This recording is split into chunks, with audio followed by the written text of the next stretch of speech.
That's what I was saying. I'm going back, and then I have to run.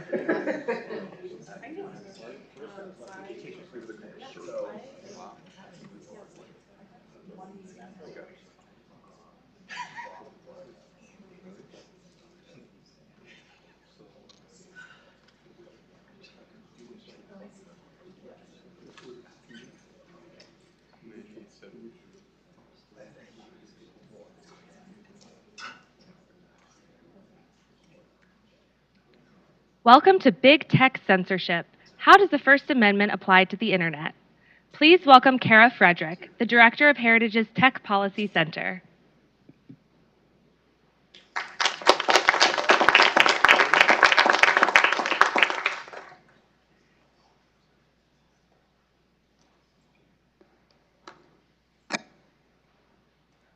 Hello, everyone. Good afternoon and welcome. Thank you for coming today.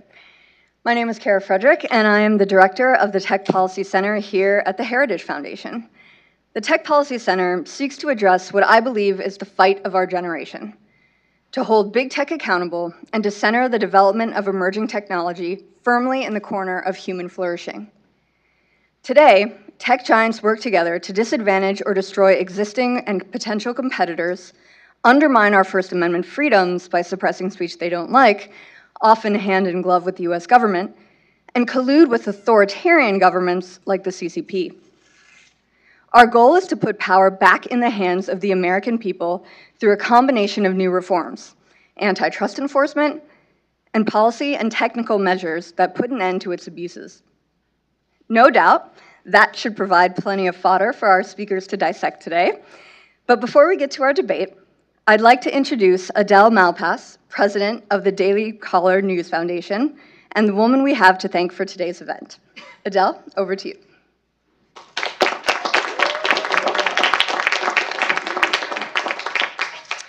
Thank you, Kara. Really thank you everyone for coming today. I think it is so important to gather, to exchange ideas, to be in person and not on Zoom. And and the only way to find solutions is to talk and to exchange ideas. And I think it's very important to feel connected to other people who feel passionate about moving our country in a new direction. So really, I want to thank everyone for coming today.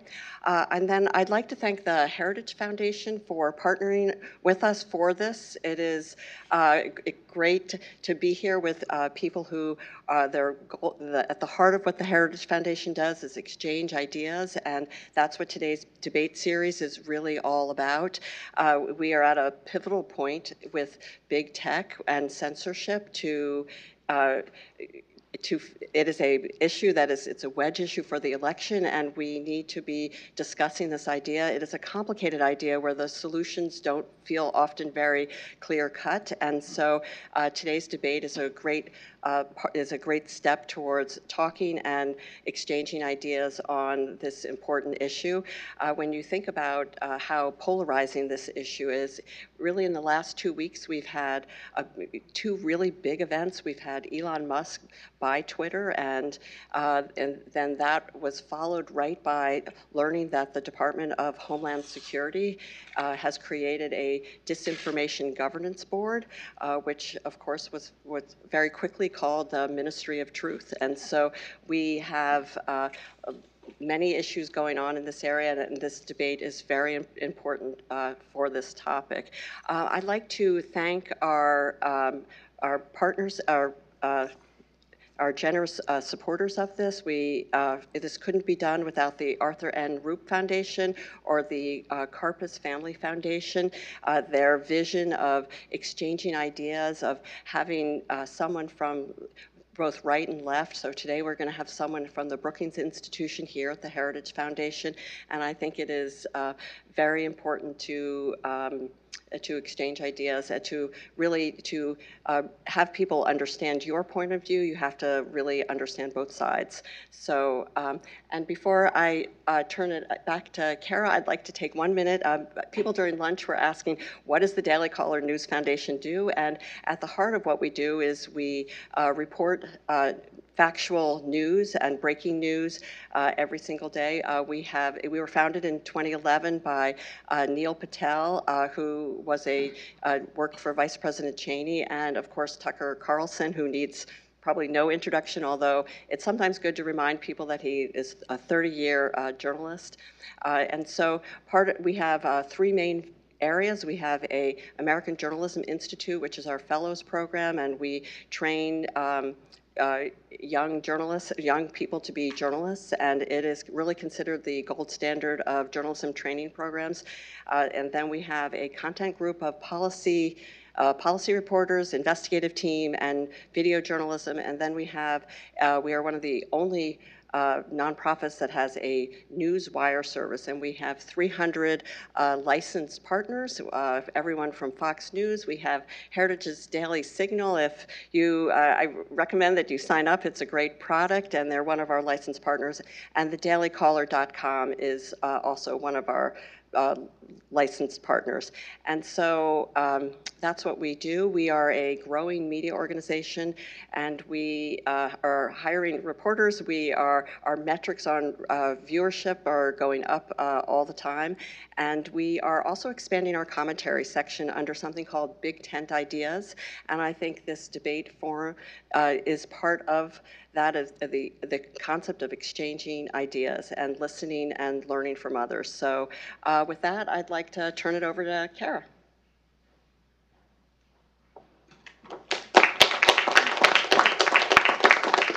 Thank you, Adele. Daily Caller is a fantastic organization, so if you guys don't check them out today. Now to our speakers. Hosting the show is Heritage's own Paul Larkin. Paul is a Rumpel Senior Legal Research Fellow in the Meese Center for Legal and Judicial Studies. He served in the Justice Department as the Assistant to the Solicitor General and argued 27 cases before the Supreme Court. He's a Stanford Law alum and even clerked for Judge Robert H. Bork when Judge Bork was on the U.S. Court of Appeals for the D.C. Circuit. Most importantly, though, Paul is a diehard New York Giants fan and therefore a very humble man. As for our debaters, in one corner we have Josh Hammer. Josh is the busiest human being on the East Coast and the only podcaster I know that already talks at 2 times speed. He is the opinion editor at Newsweek, the host of The Josh Hammer Show, a syndicated columnist, author at The Daily Signal, and a research fellow with the Edmund Burke Foundation. He is also a University of Chicago Law School alum and has a litany of other impressive affiliations that I don't have the time or really the generosity to relay here. In the other corner, we have Nima Muragi. He's graciously ventured into enemy territory to provide his views today. Niam is a non-resident senior fellow at the Center for Technology Innovation at Brookings and assistant professor of business technology at the University of Miami. He is a legitimate technologist with 3 degrees in engineering and tech from institutions all over the world. His research focuses on the economics of health information technologies, and we're all very grateful that he too wrenched himself away from the Miami beaches to join us today.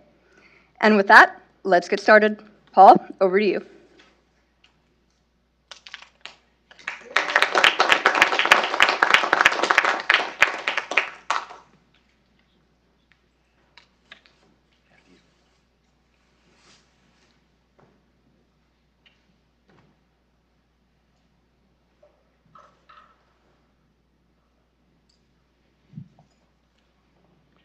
Let me start by thanking the audience who is here and who is watching online. You have a great many demands on your time, and both Heritage and the Daily Caller appreciate it greatly that you are willing to share some of your day with us for this event. It is, as Kara said, an important event and very topical. We have 2 excellent speakers here today. I'm here basically in case one of them decides to go full Will Smith on us today. And not that I'm going to stop them, I'm just going to keep score. But I would like to turn it over to them at the outset because we have the opportunity to hear them give some opening remarks. And then after that, we will have, if not a taste great, less filling debate, we will have a very high level and I think hopefully for you, enjoyable discussion about the merits of this very important issue. So with that, Josh, you go first. Okay, well, thank you, Paul. Thank you, Heritage, for having me. Kara, thank you for that lovely introduction. I think you forgot, though, that my friend and former boss, Ben Shapiro, perhaps speaks at 2.5 times speed, but I guess we'll leave that for another day. So look, I've been tasked, I think, with what is pretty objectively the more difficult side of this proposed proposition to defend. I don't want to disappoint anyone, so I'll kind of just say that my stance is not necessarily kind of a doctrinaire, like, yes, of course it applies. I'm a lawyer, it's going to be a little more nuanced on that. It's going to be a lot of, like, it depends and stuff like that. But I think to a large extent, to some extent, it definitely does and should apply. So let's kind of walk it through step by step here. So the first thing is, I think, a phrase that you'll probably hear me say a lot in the opening remarks and in the Q&A and closing remarks is this notion of a public-private distinction. So I think if you go back and think, or if you just read the Bill of Rights, obviously, if you just read kind of the Constitution, you kind of think about what state action is under a legal framework, it is obviously predicated upon the proposition that state actors and private actors act separately, that there are kind of separate spheres, there are separate silos of society for public action and private action. One of the basic contentions that I have made in my writing and speeches over the past few years, and I think a lot of my other friends and kind of the more kind of anti-big tech side, so to speak, of this debate have made, is that the big tech platforms, through their kind of close and cozy relationship with the federal government, have really decisively blurred that line. I'm thinking here of examples like Jen Psaki literally speaking at the White House last summer when she says, oh, we're working with Mark Zuckerberg to tamp down COVID misinformation. We're working to tamp that down, which, by the way, is very much, I think, should be read as kind of an implicit threat as well. AKA what she is saying there is if you do not actually tamp down on what we idiosyncratically think of as COVID misinformation, then you might be penalized. In fact, many Democratic congressmen and senators have actually gone so far as to say exactly that. Jerry Nadler on House Judiciary Committee, I think it was 2 or 3 years ago, famously said, kind of in the context of kind of the Russian collusion, hoax, misinformation, all that nonsense, famously said, oh, if you don't crack down on more misinformation, you might lose XYZ immunity. And, you know, so that's the first thing. I have limited time, so I don't want to spend too much time on that. We'll get back to that. Another thing going on here is that, I don't want to get too sidetracked on this either, but no matter how close of a call this question may be on what I have referred to in kind of my Federal Society speeches, my legal talks, as kind of the positivist, historicist approach to originalism characterized by the late Justice Scalia and the late Judge Bork, I think this is actually a slam dunk case under the alternative strand of originalist jurisprudence that I have proposed called common good originalism, which is not the same as Adrian Vermeule's common good constitutionalism because it is tethered to original meaning, but it urges within the realm of kind of historical interpretive plausibility, we ought to kind of construct various constitutional phrases through the analytical prism of the preamble of the Constitution, because that is what Aristotle would call the telos of the American regime, and that it is kind of oriented to kind of a more common good, health of the whole, general welfare approach at the expense of kind of Jeffersonian strict constructionism. The third thing that I'll very quickly say before actually giving something closely approximating an argument is that I think that there are 2 easier ways to actually go about this argument in lieu of making a very straightforward legal argument. The first, of course, is kind of straightforward common carrier regulation, the likes of what Professor Phil Hamburger of Columbia has written about at quite great length, and what Justice Clarence Thomas, in a fantastic opinion in the Biden versus Knight First Amendment case from last April, wrote about, I think, quite persuasively. Common carrier regulation would effectively accomplish this without having to go the First Amendment route, and we can get into that in the Q&A. And then, of course, Congress could also very simply legislate, and it could amend kind of the Good Samaritan provision in subsection C of Section 230 to basically tether their extra legal immunity provision tethered to a First Amendment standard, which is what I've called them to do for the past 2 or 3 years now. Okay, so with all of that aside, and especially kind of trying to imbue what I refer to as common good originalism here, I think the basic straightforward argument for why the big tech platforms, so to speak here, we're really talking here, I think, primarily about kind of Facebook, Google, arguably Twitter, is that there is a long line of case law, specifically over the past 30, 40, 50, 60 years, suggesting that when Congress goes so far as to provide extra legal immunity, aka immunity on top of what is guaranteed under the common law that we've inherited from England, and or what is required to the extent it could possibly be required under the Constitution, when they go ahead and do that, they cannot immunize purportedly private actors to do that which the government otherwise could not directly do. So to give you an example here, I'm thinking of a case called Norwood versus Harrison from the early 1970s, where the court literally, they actually quoted an Alabama district court case from a few years prior. They said it is axiomatic, it is self-evident that a constitutional violation will be found when the government actually provides extra legal immunity to immunize a private actor to do that which the government cannot otherwise do. Bringing it home to the big tech context, what that means, obviously, is in the context of the Section 230 extra legal immunity, and it's especially the way that I think courts have willfully misinterpreted Section 230. As Justice Thomas has said over and over again, Eugene Volokh said that in a wonderful law review article that came out last summer that he co-wrote with Professor Adam Canby of Michigan State. When Congress goes and provides this extra legal immunity, they cannot censor speech that would otherwise be First Amendment protected if it were espoused from a sidewalk. But that's exactly what they've done, and they've done that obviously with no small degree of help from the courts. Well, again, I think have willfully misconstrued this statute. But there are other cases as well. There's a case called Hansen. There's a case called Skinner. In the Skinner case of 1989, the court basically held that when the government immunized railroads, they basically, what they did is, Skinner, if I remember the facts correctly, they immunized railroads from certain swaths of legal liability if they were to kind of require drug tests for employees. And what Congress found there is that when you kind of provide a carrot and stick kind of approach like that, that becomes state action, that the state is therefore acting directly. So there is a fairly long line of case law that suggests that when Congress takes kind of a carrot and stick approach of this nature, whether kind of implicitly, thinly veiled, or even explicit threats like what we saw from Jen Psaki last summer, and when there's also kind of an extra legal immunity, the combination of those under current extant case law, I think, makes a somewhat persuasive argument, perhaps not fully compelling, but a pretty persuasive argument under kind of positivist historicist, First Amendment originalist jurisprudence that there is state action. Again, I think under my common good originals and thesis, it's pretty close to a slam dunk, though. Okay. Thank you, Josh. Niam, your turn. Well, good afternoon, everyone. As I was introduced, I'm not an attorney, so I would not be able to comment on the legal aspect of it. Therefore, I thought I'd tell you a personal story. I was born and raised in Iran. When I was in my 20s, my favorite author was a Czech author by the name of Milan Kundera. I used to have all of his books, and there was once in a while that you read a page, a paragraph, or a sentence that didn't make much sense to you. And that was when you would understood that this is something that the Ministry of Islamic Guidance has censored the book. So we have a better name for the Ministry of Truth. It actually exists in Iran, and it's called the Ministry of Islamic Guidance. Every book that publishes in Iran has to first be read by the people there, and if there is anything that is problematic, hateful, or misinformation would be censored from the books.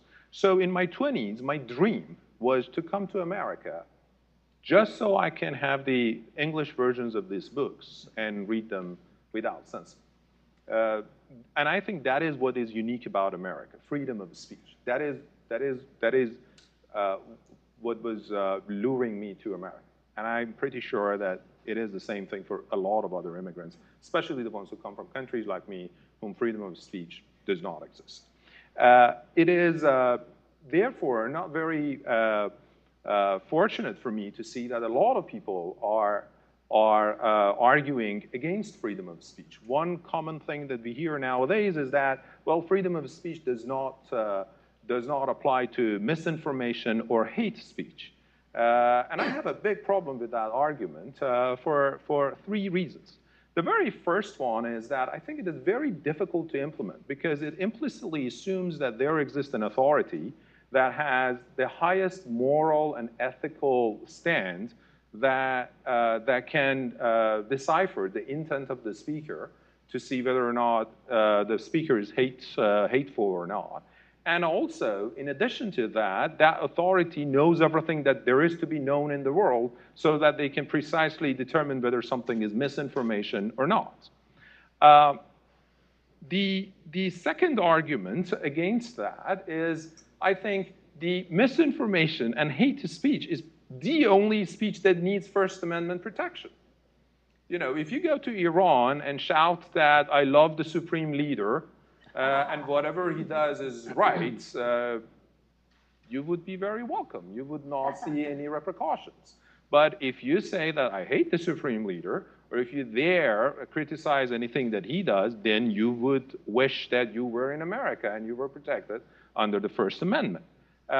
Actually, when you think about it, in all of these countries, before banning your speech, they first label it hate speech or misinformation. That is the grounds for banning the speech. So I would argue that we precisely need free speech protections for hateful speech and what the majority would consider disinformation. And finally, let's assume a scenario where we could all agree that something is wrong and hateful. So what? What is the impact of such a hateful speech? Do you really think that it would lead to anything real?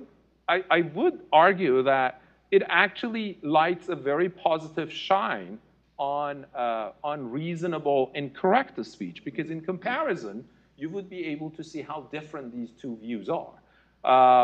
So that is how I think about it, and then I'm looking forward to our discussions with Josh. Thank you. It seems that we have at least, say, three sorts of sub-issues that'll come up in our discussion. One is, is there a restriction on social media now, in the sense that because of the immunity they enjoy, they have some sort of government nature that requires them to be non-censorious in what they do? Second, regardless of what the law is now, could Congress impose such a duty on social media going forward? And thirdly, if Congress does, what are the consequences and for whom? So I mention that just to give you here and at home an idea of the sorts of things we will probably talk about. So let me start then with the question of, to what extent is there now under the law, because of Section 230, some non-censorial obligation on social media? And if there is, does that exist not simply because we have Section 230 that gives them immunity, but because of the either monopoly or oligopoly status that a lot of the many different social media platforms have? Is, in other words, the obligation to be neutral a combination of Section 230 and antitrust principles, or is it one or the other? Josh, let you go first. I mean, look, from a perspective of like being a good civic citizen, which I obviously don't expect, the woke-aratis in the boardroom and the Fortune 500 to be these days. But hypothetically speaking, if we still cared about the idea of corporations and C-suite executives as good patriotic citizens, of course that they would, abide by their sense of kind of civic duty and have a First Amendment standard here, right? Obviously that's not happening. I mean, kind of like the statements that we've seen over the past few years from like the CEO of Twitter, who I hope is fired the first day Elon Musk takes over. The Parag, or I can't remember his last name, he had some statement a few years ago where he was like, oh, Twitter doesn't stand for the First Amendment, obviously. But in theory, if we actually cared to kind of raise kind of patriotic, like, Tocquevillian kind of, intermediate institution, kind of well-informed citizens, of course we would not have people rising to the levers of power within a corporation like that who would espouse these sort of things. But yes, I mean, look, I think Section 230 is probably the more straightforward claim to what you're saying. Obviously, to the extent that there's a legitimate monopoly, and I have called for Google and Amazon in particular to be broken up on antitrust grounds. Twitter is probably not a natural monopoly, so it's a more difficult question. But I think Section 230, based on kind of what I said in my opening remarks, to a large extent does require some sort of First Amendment standard already. And the extent to which Section 230 has been interpreted to give kind of such discretionary power to the big tech platforms to do what they're currently doing while they have this immunity, potentially kind of, put another way, if I were a judge and that case kind of came across my desk, there's a very well-known kind of canon of constitutional construction where you try to avoid constitutional issues. You try to avoid kind of taking on the constitutional issue straight on. So you should kind of construe the statute in a method that does not raise a First Amendment question. So in this case, the way to do that would be saying that because they have this extra legal immunity and because of cases like the Norwood versus Harrison case that I cited earlier, where again, to remind you guys, the court literally said it's axiomatic, it is self-evident that Congress cannot immunize purportedly private actors to do that which the government itself cannot directly do. And again, what I'm saying is that because of the way Section 230's so-called Good Samaritan provision in subsection C has been interpreted to give such large swath of discretion to the big tech elites, to the oligarchs, that has created a constitutional problem under the very wording of Norwood versus Harrison. So we should err on the side of not construing it that way, construing it in a much more reasonable way, where the Good Samaritan provision does not actually entail that. So to answer your question, look, I think Section 230 is the better way to go here, especially when you consider, obviously, the preambulatory language. If you actually go back and look at what Congress was trying to accomplish in Section 230, if you go back to 1996, when they passed this thing, one of the nice things that Congress does, obviously, when they pass the statutes, is they usually, they have like whereas provisions, whereas X, whereas Y, whereas Z, therefore A, B, C, D, E, et cetera. Well, one of the criteria that Congress said they were hoping to achieve by giving the tech platforms back in, it's 1996, it's kind of like the Wild West, it's like, the internet's like a brand new frontier. I mean, it's the old like AOL dial-up internet era. One of the things that they were trying to do to help get this thing started was they literally said we are hoping to achieve a true diversity of political discourse. Well, I think it's difficult to not read that as like an implicit quid pro quo. I mean, they're trying to get a true diversity of political discourse out there. There's the quid. The quo is we're going to give you large swaths of ability to kind of police your own platforms. At the time, what they really had in mind, by the way, was pornography, child pornography, sexual trafficking, things of that nature. That's obviously kind of the statute that Section 230 emanates from. But Section 230 is the better way to go here for all of those reasons. I mean, you don't have a legal requirement to take a certain First Amendment standard simply because you are a monopolist in a certain space. The legal remedy there, if you're a monopolist, obviously, is antitrust. So I don't think antitrust necessarily requires a First Amendment remedy. The more likely path there would be Section 230. Yeah, let me ask you to come at this from a non-lawyer's perspective. You're not a lawyer, you have a real job, okay? When the First Amendment was adopted, there obviously was no electronic media. What you had were print media, but there were many of them. You didn't have, to the best of my knowledge, anything on the scale of some of the larger ones today, like the New York Times, Boston Globe, Miami Herald, all that sort of stuff. And yet you saw for a very long time the development of a lot of other newspapers. Now, if there were this obligation imposed on social media not to censor political viewpoints, what would happen economically and technically? Would you see other companies be able to enter into the market? Is there something in the market or there's something in the technology that's holding them back from doing that today? Right. It's a very good question. I do believe that whenever we're thinking about these issues, we have to consider the dimension of time and also the fact that both these people or tech companies that you're trying to regulate and people, the users, and their competitors can then react to whatever the law is. So, for example, you mentioned that right now it is very difficult to distinguish the government and big tech very correctly because of the shameless way that they are in cahoots with the Democratic Party. That is a very valid argument as long as we have the Democratic Party in power. It was not valid when Trump was in power. So you could draw a very distinct line between the government and the private sector just 2 years ago. Now, let's play this out with Twitter because it's now bought by Elon Musk. I am not a lawyer, so that's the disclaimer. But while the Constitution gives me a right, it is not at the expense of the rights of other people. Meaning that, yes, I am entitled to free speech, but the Heritage Foundation does not have to give its platform to me so that I can exercise my free speech. The sidewalk example that you said, well, of course, I can go shout whatever I want on the sidewalk, but it doesn't mean that you have to give me a megaphone, right?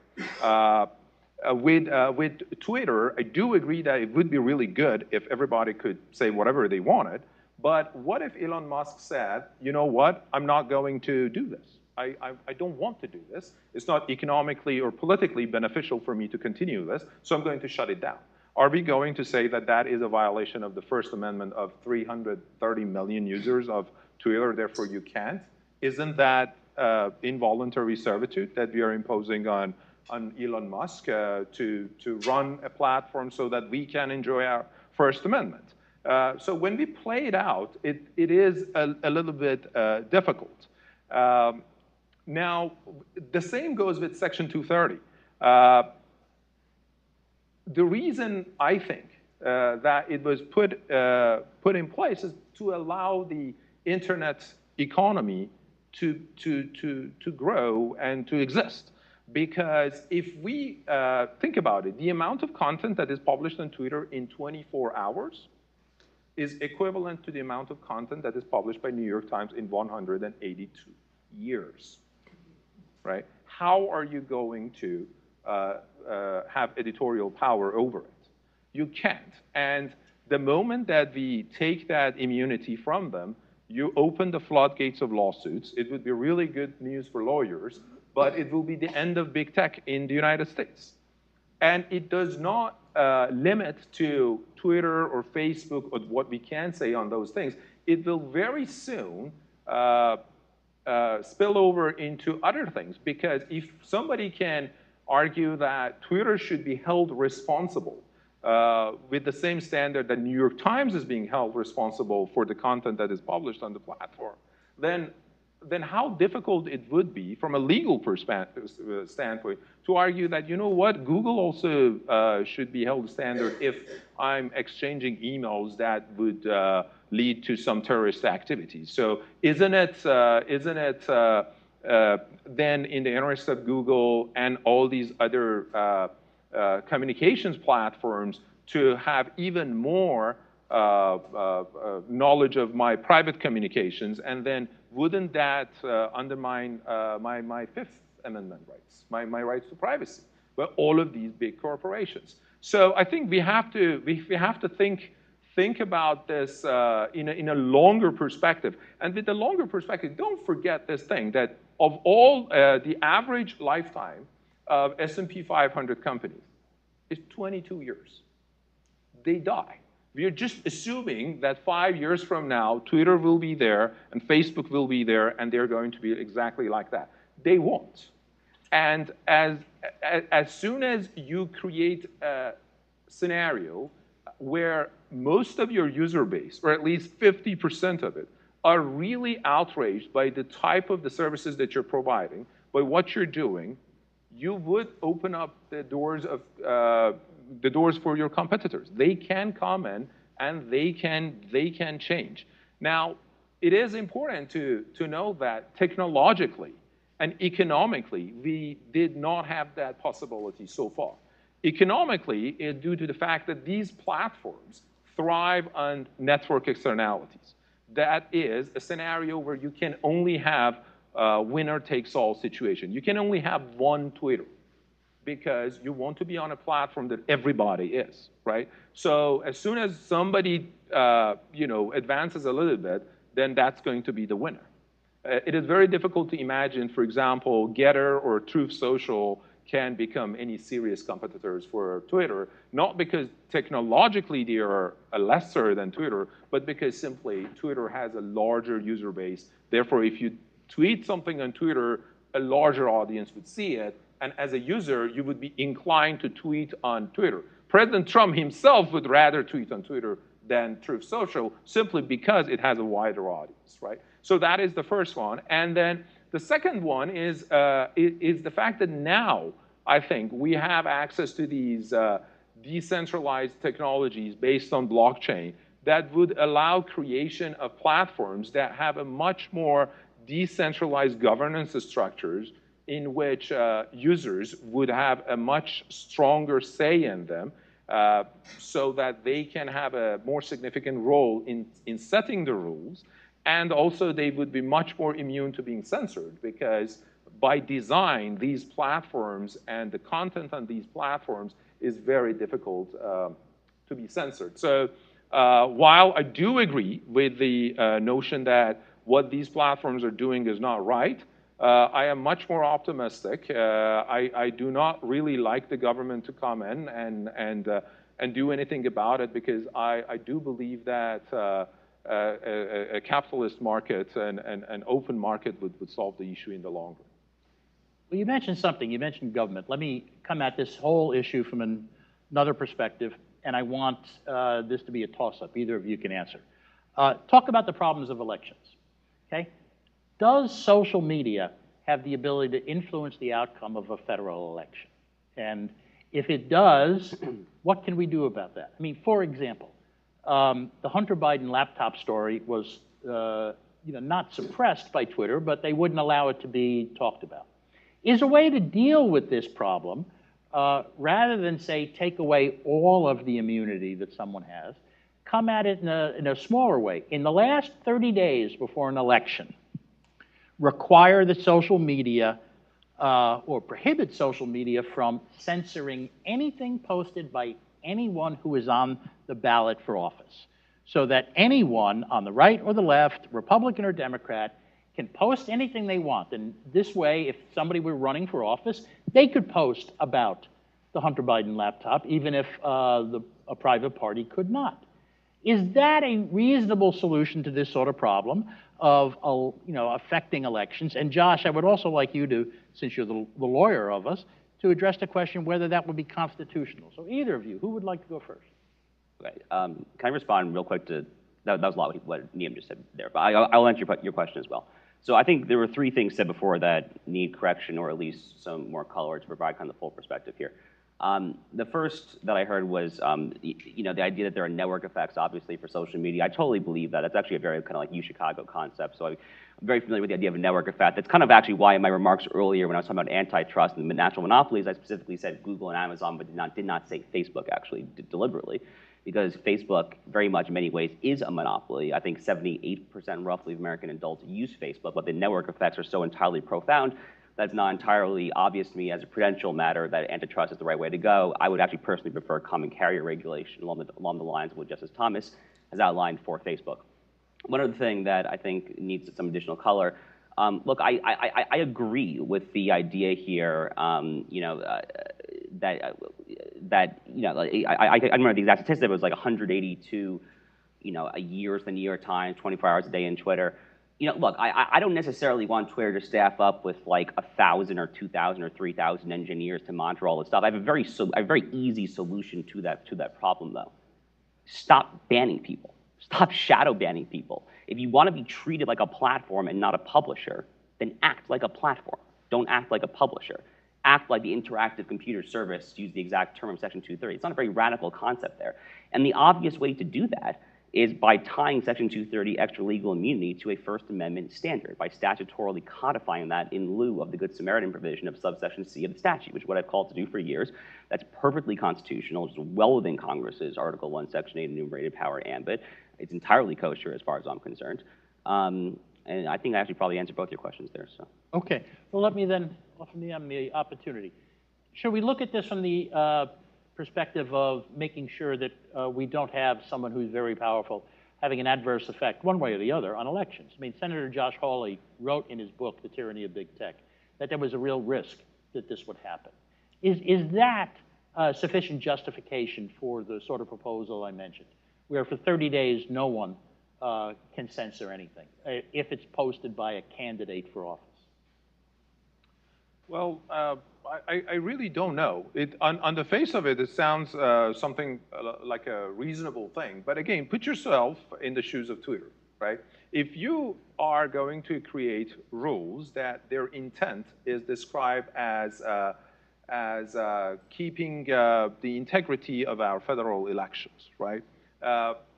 Well, Twitter wants to do that as well, right? But the Hunter Biden story is a really good example because, first of all, I don't think that we need to speculate on what would have been the reasons. There are some polls that show that like 13 or 18% of people who voted for Biden would have voted differently if they had known about the Hunter Biden story. So I agree with you that, yes, these platforms obviously have very strong influence on federal elections, right? And then I also have this assumption that the people who are running them would like to have integrity in the federal elections. Now, the time that Hunter Biden's story came out, don't ignore the fact that 51 officials of the intelligence community came out and said that there is a lot of reason to believe that this is Russian disinformation, okay? So you have New York Post on one hand, and then you have former heads of CIA, FBI, all the big guns, on the other hand, telling you that this is Russian disinformation. And you want to keep the integrity of the US federal elections. What would you do? Wouldn't you censor it? You would. And so this is the point that I want to make. We cannot think about Twitter in isolation and ignore all the other players that are out there, right? And as soon as we start regulating and putting laws in place that are intending to keep the integrity of the federal elections, I'm pretty sure that they would be interpreted in ways that we were not really wishing. So, Josh, let me ask you to respond to that. Yeah, I mean, okay. is the way to deal with the Hunter Biden problem just let the Post story be published and let the 51 government officials have their say too? And it probably can't be done for a newspaper like the New York Times or the Washington Post because of the Supreme Court's decision in Miami Herald versus Tornillo. But can it be done for social media? Look, big tech, as far as I'm concerned, helped steal an election for Joe Biden. I mean, that happened with the New York Post story. The statistic you just heard is accurate. As high as 15 and 20% of people who voted for Biden said they literally would have changed their vote if the story were out there. The New York Post, at least at the time that this story went down, was the 4th largest newspaper in terms of circulation in the country. I used to write for them regularly, still write for them on occasion. I know that paper extremely well. They were locked out of their own Twitter feed. You couldn't even DM the link. You literally could not privately share the link to this bombshell story that upwards of 20% of people said would literally change their vote. But it's actually not just that. If you go back and look at Google, I mean, I hear Niam say we can't focus too much on Twitter. That's fine. Let's talk about Google. So Google, I think it was maybe 4 or 5 years ago, Dr. Robert Epstein, this computer scientist was kind of dragged before, I don't remember which committee it was, maybe it was the Senate Commerce Committee, I think it was the Commerce Committee, maybe it was Judiciary Committee. And he testified, he has a PhD in this area, he testified that according to his own research, and he personally voted for Hillary Clinton in 2016, if I recall, but he testified that Google single-handedly was able to manipulate upwards of 3 million votes in Hillary Clinton's favor in the 2016 election simply due to algorithmic manipulation, literally simply due to Google, which is a literal monopolist, if there ever were one, has like a 90% market share in the search market. They are crazy on their advertising as well. They're a true monopolist who should be broken the hell up. But if you look at Google in particular, 3 million votes simply by kind of delisting kind of pro-Trump URLs and kind of up-ranking pro-Biden URLs. So yes, big tech, as far as kind of the fundamental way to think about big tech, and I'm glad I kind of just thought of this, the censorship stuff, it's all downstream of a broader point. The broader thematic point at the level of political principle here is one of sovereignty. It is who is going to, are we going to control our own destiny? Are we going to write the rules for our own town square, our own public square, to control our own destiny as a people if we are actually sovereign under kind of the we the people in the preambulatory of the U.S. Constitution sense, or are we going to outsource these decisions to these politically monolithic leftist hacks out in Silicon Valley? I think the examples of the New York Post censorship and Google kind of raise those fundamental questions, and Congress absolutely can and should act in every way conceivable to do so. All right, let me ask one last question before I get some from the audience as well as people watching online. As Kara mentioned, we now have a change in the landscape here.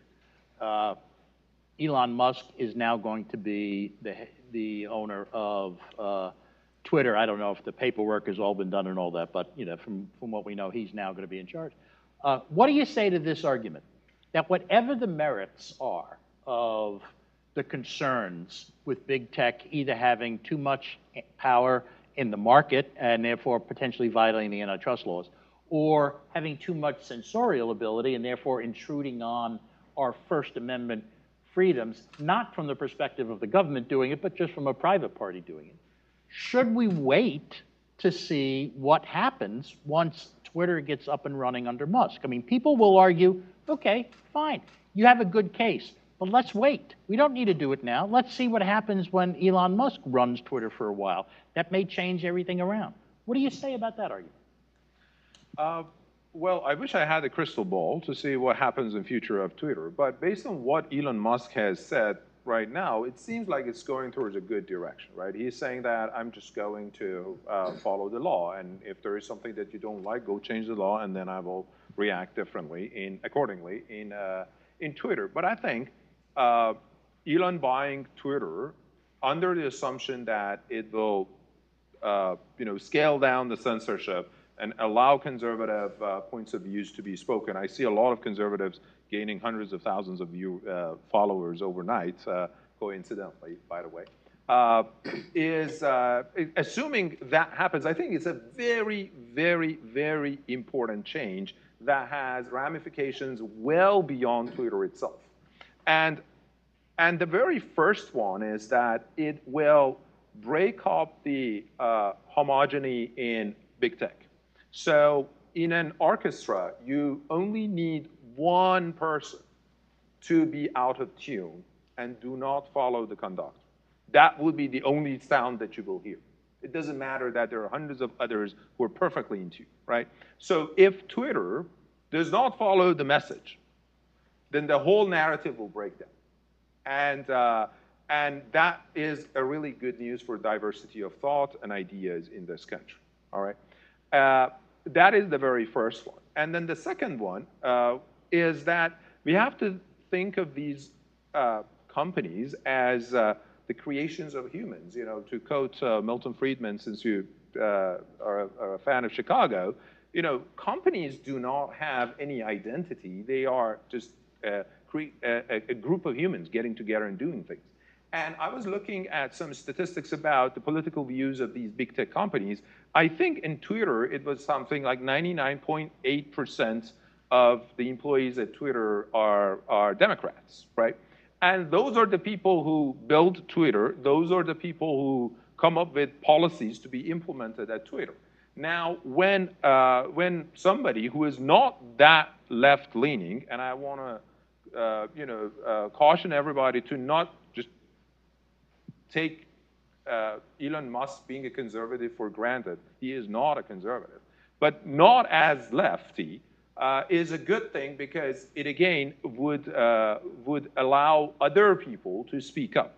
Because when you are in a company that 9 out of 10 people in your among your colleagues have a certain political view, then you think that there is something wrong with you, right? That you have that point of idea. And when you see that this guy takes over, then you would have the courage to speak up, and also other people would be encouraged to join the company. And as diversity of opinion and political affiliation in these organizations start to grow, we will see the change. All right, well, let me ask Josh, let me put a little bit of a curve on this sort of thing. We saw what happened with Parler. You know, if suppose Google and Apple say, well, we're not going to allow Twitter on any of the phones we sell, and Amazon says, we're not going to sell any phones on Amazon that allow somebody to use Twitter under Elon Musk. Is that a reasonable fear? Or even if we can't point to evidence of it, we couldn't point to evidence of what they did to Parler before Parler came out. Is that a factor to consider here? Because those companies so far haven't been mentioned. They have the same power to some extent, just from different angles into this issue. Yeah, look, the day that that Apple, Google, and Amazon, through their app stores and Amazon Web Services, respectively, decided to nakedly and openly collude to nuke Parler was the day that the Build Your Own Google talking point died. You know, like the libertarian absolutism argument literally died in January 2021 when that happened, from my perspective, because we saw clearly that remedy is just not available to us. Now, I understand, like, if you really, really want to take this to a logical conclusion, we theoretically could construct our own internet. And you know what? Some of my friends are actually working on that. I mean, like, you know, like Chris Bedford and the folks at RightForge are trying to build a kind of a pro-free speech rival of sorts to Amazon Web Services when it comes to kind of cloud hosting, and that's deeply important stuff. And like every kind of conservative, libertarian, every kind of person who values diversity of discourse should be fully on board and support RightForge and like-minded companies. But at the end of the day, that remains a massive, massive problem, because we're talking here about a level of scale that we're just simply unlikely to achieve anytime soon. As far as it kind of gets into like the XYZs of antitrust doctrine, unfortunately, you know, parallel conduct is not a per se antitrust violation under the Sherman Act. You kind of need, I think, what antitrust doctrine refers to as the so-called plus factors. You'd have to find like, you know, subjective intent, and you know, you'd be getting into like a civil procedure spat about the rules of discovery, what you can kind of get to find that subjective intent. But I certainly think that if antitrust doctrine currently would kind of foreclose that, we probably should consider amending antitrust doctrines that it gets closer to a per se violation when something that is so clearly and obviously collusive conduct like that takes place. And you know, there's no reason whatsoever, obviously, by the way, that Amazon and Apple can't do to Twitter what they did to Parler. We've actually seen some kind of hints of that. I mean, I've literally read some articles suggesting that, you know, unless Elon Musk adopts some sort of like anti-hate speech standard or something like that when he takes over, that Twitter might be nuked from the Apple App Store. And there's all sorts of legislation like currently pending on the Hill right now, actually. You know, like my good friend John Schweppe at the American Principles Party had a good op-ed about this, I think, last week. There's legislation currently pending that would try to fix this problem, that would not allow kind of Apple and Google just like nuke apps willy-nilly like this. But that remains a massive problem to your question, yes. Okay, now let me take some questions from the audience. Let me just first say, please identify who you are, okay? Please let it be a question. And giving a speech and then at the end saying, do you agree or not, is not a question, okay? In the back, far back, all the way in the last row. The last row. Oh, thank you.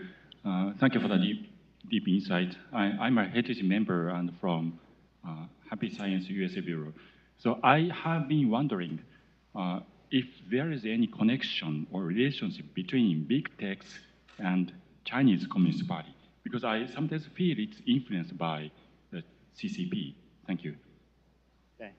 Anyone want to take it? And let's try, if you could, please keep your answers short because I saw a lot of hands up in the room. So who would like to take that? Well, I want to take the non-conspiracy theory aspect of it, and I say yes. And the reason is simply because China is such a huge market that you're bound by the rules of that market if you want to enter. And there is a connection between them the same way that there is a connection between NBA and China. They don't want to lose the Chinese market, therefore they do a lot of things the Chinese will like. And the same goes for not only big tech, but also any other company that we have that is operating in China.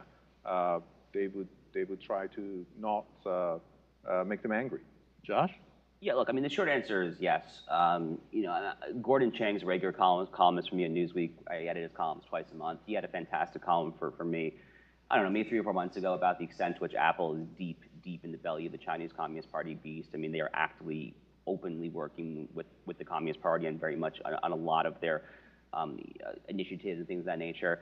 Google, if I'm not mistaken, a few years ago, like they criticized some DoD initiative here on the domestic front, while simultaneously they were working with the Chinese military on something very similar. I don't know. I'm trying to remember if it's a cybersecurity issue. I'm blanking on the exact details. But there's a lot of anecdotal evidence at minimum, and there's some hard evidence. I can follow up with you after the talk and find for you the Gordon Chang column that I'm thinking of. But yeah, there is definitely some evidence that at least some of these companies are working pretty hand in hand with Chinese Communist Party apparatus. Hey, next. Me? Yes. Do I need a microphone? Or? The one to your right. It would make it easier. Thank you. Kurt Levy with the Committee for Justice. I guess I mostly would ask this of Josh, but you know, I'm certainly sympathetic to your concerns about big tech, but let me ask you about the consequences of the direction you want to head in. For example, you take an expansive view of state action. Not an implausible, but I think you agreed an aggressive view of state action.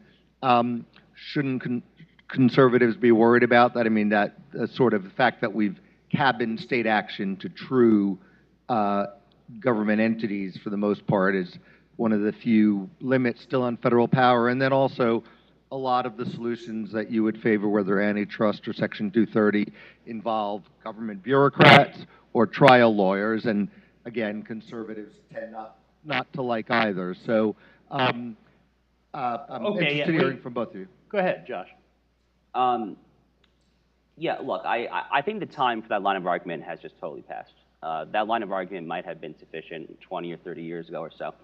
At this point, the left controls every major cultural institution in America. They control the universities, they control Silicon Valley, they control Hollywood, they control the media, they control all of this. There is literally one institution, broadly speaking, that liberals, progressives do not monolithically, unilaterally control. It is government. What that means is that kind of, I think, these outmoded doctrinaire libertarian bromides about just like not doing anything when you have power and just slashing regulation here, there, everywhere when you're in power, the time for that simply is past. If we are going to conserve what is this American republic, what is kind of the true, the good, and the beautiful, and the order, liberty, the Constitution properly enshrines for generations upon generation, it's time to actually use power to kind of punish companies that go too rogue. Like, it really is the DeSantis versus Disney model, honestly, and I fully endorse that model. Okay, right there in the second row. Carl Zabo with NetChoice. We actually are leading lawsuits against Texas and Florida for exactly the issue we're talking about today. One of the things that I think we got away from and I'd like to learn a bit more about is the First Amendment. It seems like we're constantly trying to do an end run around the First Amendment with some legal jujitsu. Courts have said you can't do that. You mentioned Miami Herald v. Tornillo. But to answer your question more directly with the Hunter Biden thing as well, would it be legal for Congress or anybody to pass a law forcing newspapers to host all the content, opinion, and discussion from candidates leading up to an election vis-a-vis the equal time acts that we had back in the past that were eliminated by Ronald Reagan? So can we do that? And why are we trying to do an end run around the First Amendment to get people to say things they don't want to say? Well, let me say part of the answer. It's not necessarily an end run. I mean, the Supreme Court has treated the First Amendment like a basis for developing a common law of free speech doctrine. And so if you have a change in the circumstances from what they were even 25 years ago, let alone what they were in the early part of the 19th century, the Supreme Court's ability to take the First Amendment into new areas also allows the legislature, like Congress, to be able to regulate those new areas. So in other words, you know, what the doctrine has been shaped by the Supreme Court. They haven't addressed the text of the Constitution. They haven't interpreted it in light of its history of adoption. They have basically interpreted it as if it were like common tort law. What's good, what's bad, we'll balance this out. If they're going to continue in that route, and there's no reason to believe they're not, there's no reason they shouldn't take all these other factors into account. You're not getting around the First Amendment. You're just trying to interpret the First Amendment in a common law manner. Okay, in the back, penultimate row. You brought up Josh's 1996. So you're going back to when Clinton was saying post-Constitution to everything. So they weren't actually trying to create a constitutional basis for some of this, and diversity was they were planning Hillary to become president. So they were planning to give you your diversity, not ask for it. But if on the First Amendment, it's more where the First Amendment is redundant to the Constitution, where there's room for success, where if you go to the Constitution as your rights from the Creator and it's to protect you from tyranny, you don't need the First Amendment, you need that it's redundant to the Constitution, and argue against Obama saying a promised land, more perfect union is whatever they say it is, instead of the religious liberty. I think I should leave it at that. It's very complicated, but. Okay, Josh? Was there a question? I didn't hear a question. I'm not sure. The First Amendment is redundant to the Constitution under. You're making like an abstract Bill of Rights was superfluous because of constitutional structure claiming. Yeah, I mean, look, that got. They said so Clinton came this in, and for him it was a tool to fool everyone all the time and line up his wife to have her own presidency. Okay, that's really more of a speech than a question. Woman in the second row. Thank you. So, one of the panelists stated that Section 230 was passed in 1996 to foster a true diversity in political discourse, or something to the effect. And yet what we're seeing today is the total opposite, that opinions are being explicitly and implicitly suppressed by the tech companies. Facebook has done a number, including something like putting a misleading label on a video that I uploaded of Tucker Carlson verbatim. So it's not like I was making a statement. It has locked my account because I did not accept their Facebook Protect feature, which applies to journalists, dissidents, and so on. Do you have a question? I do have a question, but I'd like to put it in context. Is it so difficult for people who are in like situations to sue the tech? Are the standards so high that, I'm not a lawyer, so that it makes it difficult for us, because there's no recourse, they don't have a number to call, they don't, What can you say about that? So look, I mean, I am a barred attorney, but I mean, I work mostly in writing commentary these days. I certainly am not a practicing litigator as pertains to kind of plaintiff side litigation against tech companies. I don't know what your direct recourse would be, legally speaking, to be honest with you. I mean, what I can tell you is on a very personal level, a very dear friend of mine by the name of Ashley Keller, who lives down actually in Florida near where I live, is it kind of leads like a plaintiff side class action law firm who's actually trying to take on the big tech companies on antitrust and other grounds. So we have some lawyers fighting your fight, kind of collectively speaking, but as far as like your individual recourse, my best guess is that would be a stretch, but I honestly just am not practicing directly enough in that field to have a clear answer. Well, gang, we have come, unfortunately, to the end of our time, but what I would like to do is offer each of the panelists a minute if they have any final remarks. And Niam, you go first. I just want to thank everybody and thank Heritage Foundation for this opportunity. I really enjoyed this discussion. Thank you. Yeah, I think we kind of had a nice discussion. I don't really have a whole lot to add here. I mean, if I could just close on one sentiment, I mean, just to kind of go back to what I said earlier. If the tech platforms want to be treated, legally speaking, as a platform and stop banning people, bring Donald Trump back to Twitter, bring them back to Facebook, stop the shadow banning, stop the algorithmic manipulation, stop doing this to the point where a PhD like Robert Epstein can go testify before Congress that a company like Google single-handedly manipulates 3 million votes. I mean, if you don't want to talk about what we should do about this problem, then stop making there be a problem in the first place. They could totally solve this problem if they want to on their own, but they refuse to do so. On behalf of Heritage and the Daily Caller, I want to thank you all here in the audience and everyone at home. I think we have had exactly the sort of debate that we need and we need more of. Thank you for coming, thank you for watching, and thank our panelists.